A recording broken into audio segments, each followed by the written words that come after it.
reality, in practice, how does that look like? Okay, no, hundreds. This is my submission on this matter again. On the SADC, South Africa is a superpower, right? It's the most stable, and in terms of the GDP, is the one that is leading. So therefore, all I'm saying is that you cannot have a pure prosperity while the neighboring states are failing, right? So what's going to happen if that continues? People are going to flock to where there is stability and safety and economic opportunities. So the countries that are stable should have an interest to stabilize the SADC part, including South Africa should be on the forefront of leading, because it is economic superpower on the SADC region.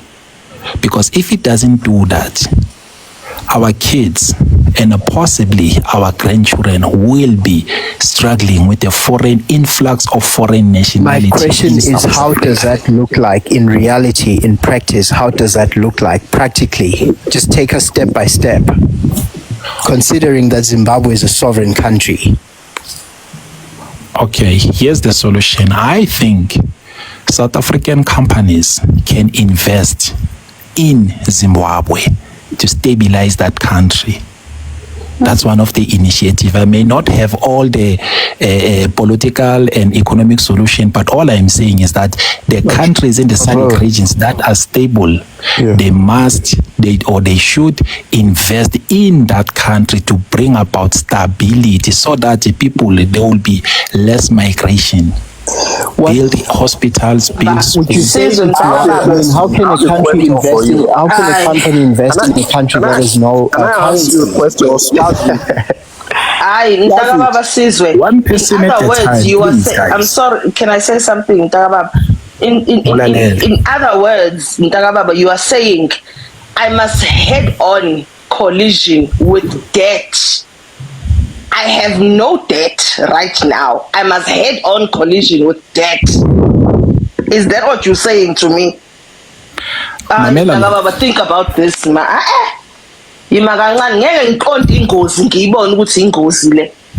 Uyiqonde straight, uyifake enxiweni lenyoba, uyibone ukuthi inyoka le. Come on, guys, be realistic. Ponzi, can I just ask him something very simple that my daughter did in grade 10? Something called pestle analysis before you do an investment. I'm sure you're familiar with that, Caesar, pestle analysis. No, not exactly, but you can ask a question, Zulu. Okay, pestle analysis, basically, before you consider any investment, you look at the political climate in the country. Because if there's instability, that investment is not going to work. You look at the legislation, you look at a lot of things, like, so Zimbabwe is uninvestable. Grade 7 syllabus, yes. Zimbabwe, it is just uninvestable at all. There is absolutely no way that anybody would go there and spend money. And I also want you to go to something very simple. One point as well will tell me, I think it's grade 9. It's grade 9 social studies about the Treaty of Versailles on how Allied powers punished Germany. It included annexing their land, it was quite a lot, I think you guys must come from a point of having read, not from a point of making, at this stage in our lives, we can't be making statements out of ignorance. Thank you, because it's a bit embarrassing even to our kids. I know. I don't know if I can ask Swazi a question. Axel, you want to ask him a question? All right, go ahead. Yes. Will you personally, Swazi, will you invest your money where you know that you will likely not make profit? Will you personally, will you make that decision? Okay, now you asking me on the personal level, if you know for sure there is no return, why would you make an investment? Right? Yes.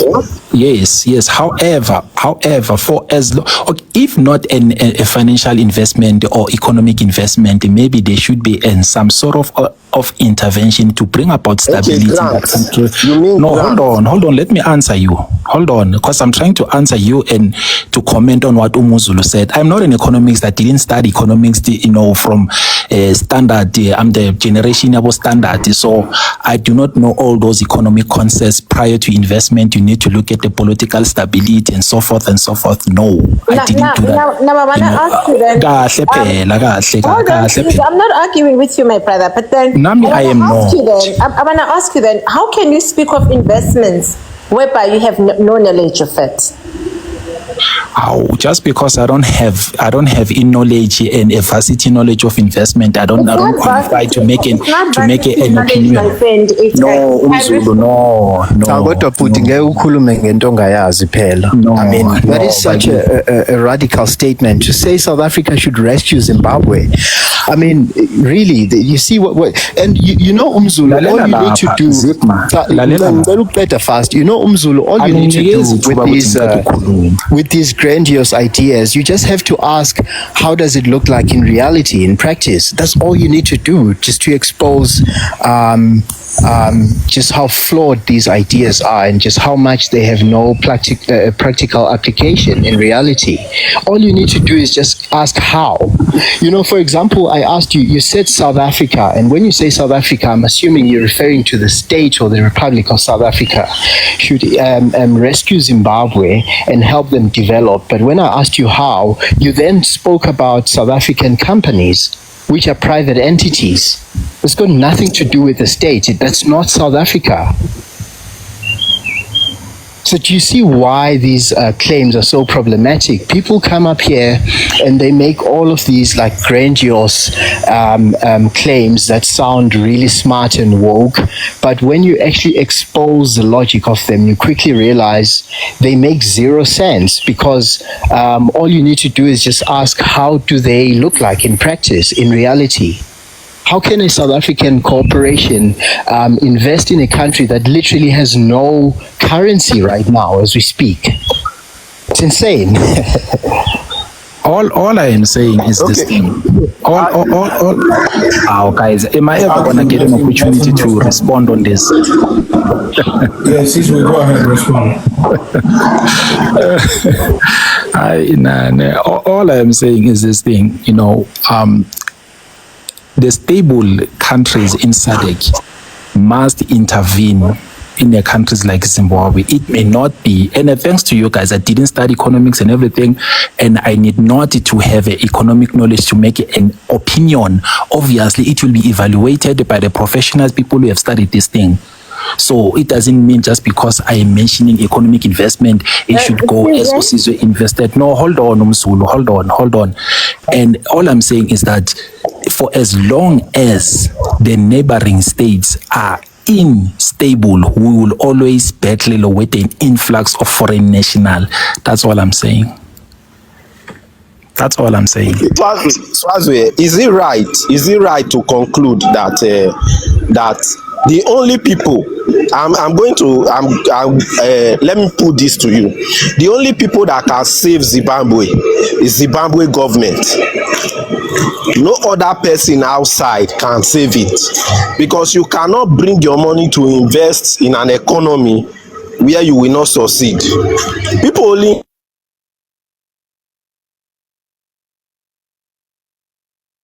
succeed. So don't you think that the only people that can save Zimbabwe is Zimbabweans? Don't you think so? From the way this thing sounds, it looks like South African government, looks like there's no problem to solve in South Africa, to the point where South Africa has to start solving other countries' problems. South Africans, is there no issue, no problem at all for your government to solve for South Africans, that they would then have to start solving neighboring countries' problem? It's a bit confusing for me there. I don't understand. Maybe if someone can help me understand this clearly, because I'm a bit lost here. You know what? I just want to ask people, what make people to think that South Africa has a big brother role to play in SADC? What qualifies us to be at that level? We're not the chairpersons of SADC. Even if we were, would be playing within international set up rules. We'll never impose on other countries what they should be doing. We would never undermine the laws of the country. We would never tell them that, you know, when people talk about annexing or amending Zimbabwe to be under South Africa, let me tell you what that means. That is colonization 2.0. Am I wrong, ancestor?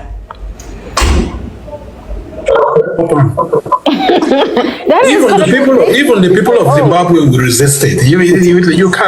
You can't just come up and then you want to, I don't know, that's not even possible. Is it possible? Declaring war. It's declaring war, actually. It's an act of declaration of war. That is like, yo guys, that is like saying that I'm making Zimbabwe my colony.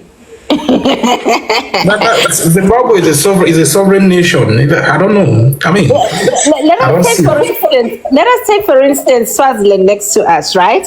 Swaziland is a sovereign country. You know, I'm a bit exhausted. My mind is a bit foggy because I could be giving really good examples. You know, but Swaziland is an absolute monarch.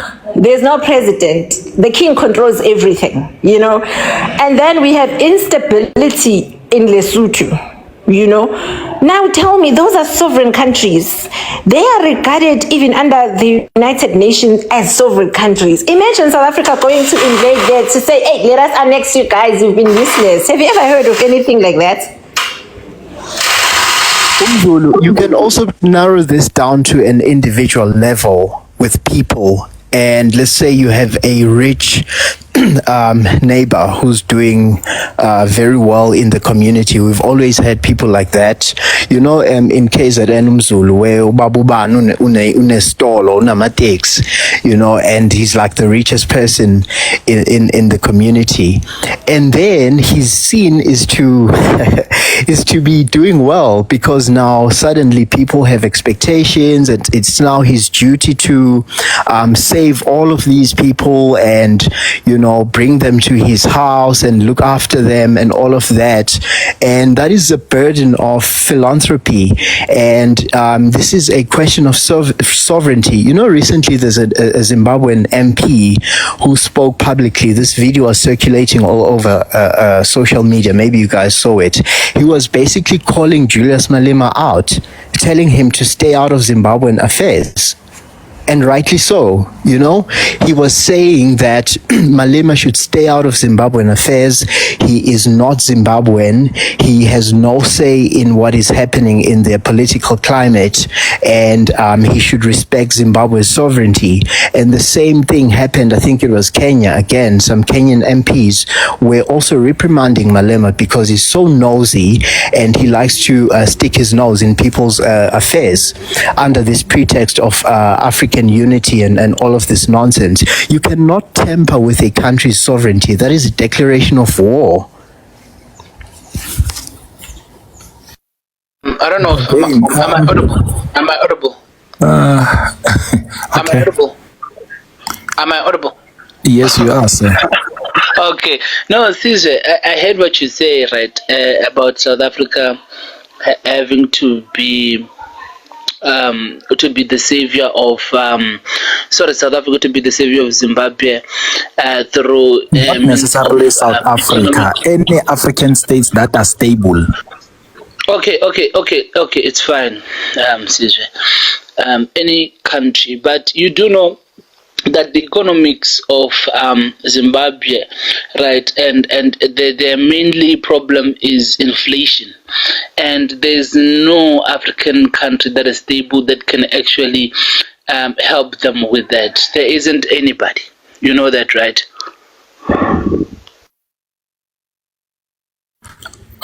Okay, let me put it like this, my brother. Perhaps this concept that was done by America post World War II, where Europe was badly damaged because of the World War. So there was heavy investment, that went from the US into Europe to rebuild Europe, reindustrialize Europe. You understand? To bring about stability in Europe. You know, and then yes, at the same time they were destroying what is it called, socialism and communism in Europe, and then they promoted capitalism. But primarily, Europe was rebuilt by the project called the Marshall Plan to re-industrialize it. Can you please? You know the difference. Sorry, Malvin. You know the can you please give us the difference exact countries, so that we don't go under speculation? The beneficiaries of those were Italy, Spain, Germany, what is it called? Russia was excluded from the Marshall Plan. I may not know all of them all by head. England was the beneficiary of a Marshall Plan, and so forth and so forth.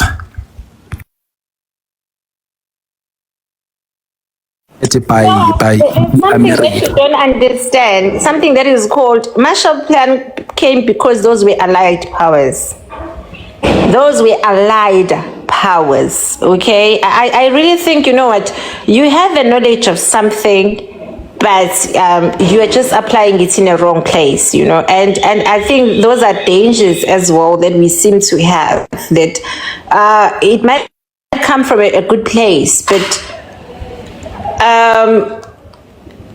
one has to actually go through peer-reviewed journals, and that is very easy. Like I'm always on Google Scholar, you know, and I have always found myself so wrong in what I thought should have been happening, you know. So I think, because that is your application and your reasoning, it's definitely not it. But you know, one thing I love about you is your willingness to accept new information. I mean, I only went to a science school, man. We didn't even have commerce, we didn't even have social studies, but with the curriculum today for high school kids, you know, I found myself being interested in whatever my daughter was learning. And that has been very much helpful in actually building up the body of knowledge. Thank you. And also the Marshall Plan, which is basically the rebuilding or recovery of Europe, and the large investments that were made by the United States were partly because the United States was partly responsible for the destabilization of those countries and the wars that then occurred as a subsequent result. And that is why today, you know, if you read about the history of how the Statue of Liberty was brought into the United States after the war, and how it was actually transported through crates and then assembled in New York as a symbol of peace between the two worlds, because the United States was partly responsible and was a player in that war. So that is a terrible analogy, because in this particular instance, South Africa had no role to play in the collapse of Zimbabwe. So the analogy is flawed almost immediately. So I reject the premise. I think it's a terrible analogy, because for South Africa to have an interest in the rebuilding of Zimbabwe and even feel partly responsible for its re-emergence, it needs to have played a role in the collapse of Zimbabwe, and that is not the case at all. Obviously, I was proposing something similar to that. I was just making an example.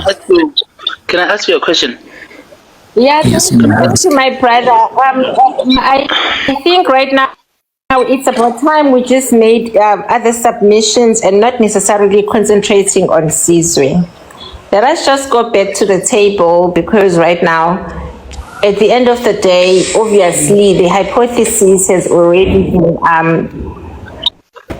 dealt with, and maybe let us go back to what the question is and engage on it.